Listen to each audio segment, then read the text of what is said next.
செவ்வாய்க்கிழமை அன்னைக்கு நம்ம சாமி கும்பலான்னு சொல்லிட்டு திங்கக்கிழமை எல்லா வேலையும் முடிச்சுட்டேன். வீடெல்லாம் தொடச்சிட்டு, விளக்கு தட்டுலாம் தேய்ச்சிட்டு க்ளீனாக வச்சுட்டேன்.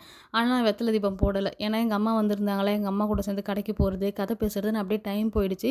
சுத்தமா நான் விளக்கே வெத்தல தீபமும் போடல. சரி அதுக்காக அப்படியெல்லாம் விட முடியாதுன்னு சொல்லிட்டு 6 மணி போல சாமி கும்பிட்டு முடிச்சுட்டு, முருகரெல்லாம் கும்பிட்டு முடிச்சுட்டு, அப்படியே வந்து இது வந்து ஒருத்தவங்க கிஃப்ட்டா குடுத்துருந்தாங்க. இது மேல நம்ம அந்த வாசனை பொருள் வச்சு போட்டோம்னா வீடே ஸ்மெல் வரும் இல்லையா அது. அவங்க குடுக்கும்போதே இந்த பச்சை கற்பூரம் டப்பாவோட சேர்த்து தான் குடுத்தாங்க. சரி அத போட்டே நம்ம ஏத்திருவோம்னு சொல்லிட்டு அத வச்சுட்டு இங்க விளக்கு ஏத்திட்டு அத போட்டேன். இது போடும்போது எனக்கு எந்த அளவு ஸ்மெல் வரும்லாம் தெரியாது. ஏன்னா நான் யூஸ் பண்ணது கிடையாது இதெல்லாம். சரி போடுவோம்னு சொல்லிட்டு போட்டேன்.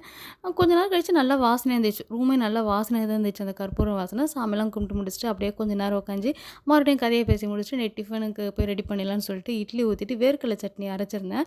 என்னன்னா கம்மியா அரைச்சுட்டேன். சரி பத்தாதுன்னு சொல்லிட்டு என்ன பண்ணலாம், சரி தக்காளி தொக்கும் வச்சலாம். தக்காளி தொக்கு வச்சுட்டு நைட்டு டின்னர் முடிச்சிட்டோம். இன்னைக்கான வீடியோல அடுத்த வீடியோ பார்ப்போம். பாய்.